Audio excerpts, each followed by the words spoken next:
بسم اللہ الرحمن الرحیم۔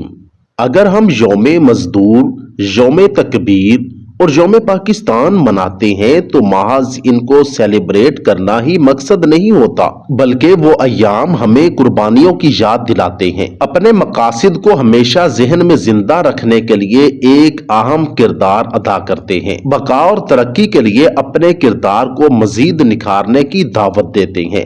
اسی طرح اسلامی دنوں میں سے چند دنوں اور راتوں کو بھی اس لیے فضیلت دی ہے کہ یہ دن اور راتیں دوسرے دن اور راتوں سے منفرد مقام رکھتے ہیں۔ یہ دن اور راتیں ہمیں جھنجھوڑتے ہیں اور ہمیں اللہ تعالیٰ کے خلیفہ اور نائب ہونے کا احساس دلاتے ہوئے اس کے منصب کے مطابق کردار ادا کرنے کی طرف راغب کرتے ہیں۔ شب برات بھی ان خاص ایام کے قبیل سے تعلق رکھنے والی ایک اہم رات ہے جس میں احساس ضیاء کو اجاگر کرنا مقصود ہے، اس لیے کہ قرآن کریم کا الوہی پیغام لعلکم یتذکرون لعلکم یتفکرون کی صورت میں ہر وقت بلند ہو رہا ہے۔ برات کے معنی ہے نجات اور شب برات کا معنی ہے گناہوں سے نجات کی رات۔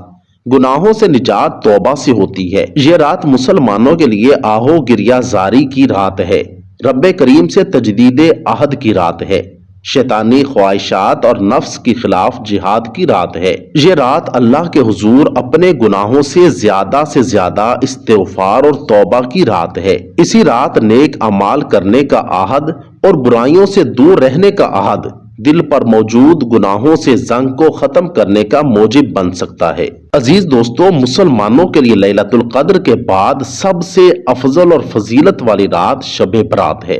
یہ شعبان کی 15ویں رات ہے۔ شب قدر ایک ایسی رات ہے جس رات اللہ تعالیٰ اپنے بندوں پر بے شمار رحمتیں نازل فرماتا ہے۔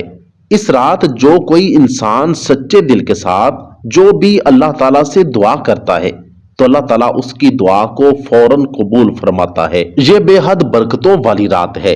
اس رات اللہ تعالیٰ ہر انسان کی دعا خود قریب ہو کر سنتا ہے اور اس کو قبول فرماتا ہے۔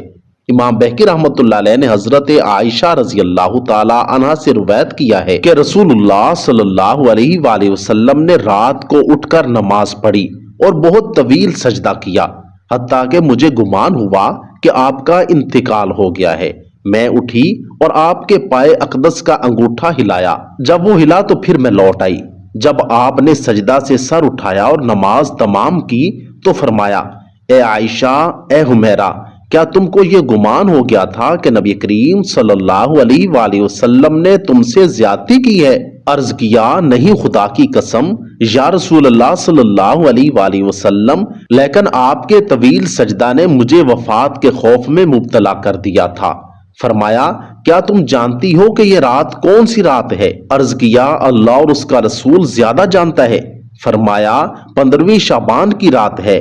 بے شک اللہ تعالیٰ اس رات میں اپنے بندوں پر ظہور فرماتا ہے، توبہ کرنے والوں کی توبہ قبول فرماتا ہے اور رحم چاہنے والوں پر رحم فرماتا ہے اور کینہ پروروں کو جیسے وہ تھے اسی پر رکھتا ہے۔ ابن ابی شیبہ، ترمذی، ابن ماجہ اور بہقی نے حضرت عائشہ رضی اللہ تعالیٰ عنہ سے روایت کی ہے، آپ فرماتی ہیں کہ میں نے نبی اکرم صلی اللہ علیہ وآلہ وسلم کو ایک رات بستر استراحت پر نہ پایا تو میں آپ کی جستجو میں نکلی تو آپ کو بقیع میں اس طرح پایا کہ آپ کا سر مبارک آسمان کی طرف اٹھا ہوا ہے۔ آپ صلی اللہ علیہ وآلہ وسلم نے فرمایا، اے عائشہ، کیا تمہیں اس کا خوف ہوا کہ اللہ اور اس کا رسول تم پر ظلم کرے گا؟ عرض کیا، مجھے یہ خوف نہیں ہے، مگر میں نے یہ گمان کیا کہ شاید آپ کسی اور زوجہ کے پاس تشریف لے گئے ہیں۔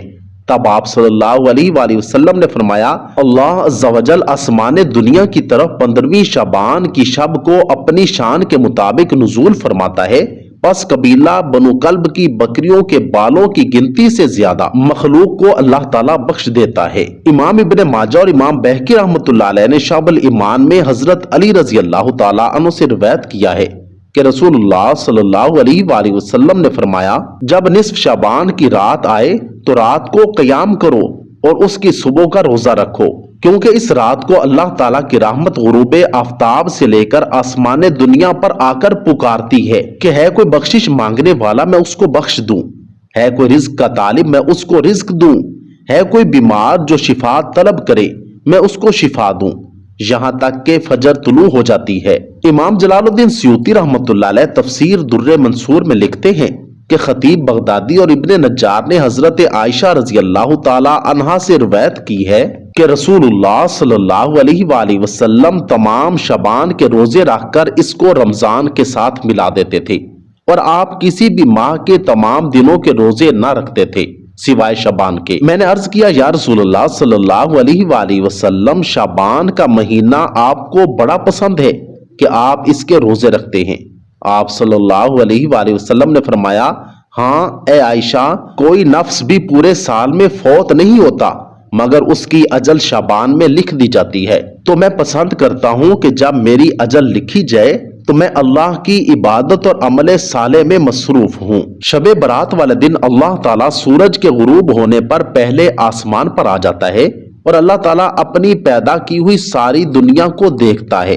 جب اللہ تعالیٰ دنیا میں اپنی پیدا کردہ مخلوق کی طرف نظر مارتا ہے تو جس انسان کو جس چیز کی ضرورت ہوتی ہے تو اللہ تعالیٰ اس کی ضروریات کو پورا کر دیتا ہے۔ ان احادیث کریمہ اور صحابہ کرام رضوان اللہ علیہم اجمعین کے عمل سے ثابت ہوتا ہے کہ اس رات میں 3 کام کرنے چاہیے۔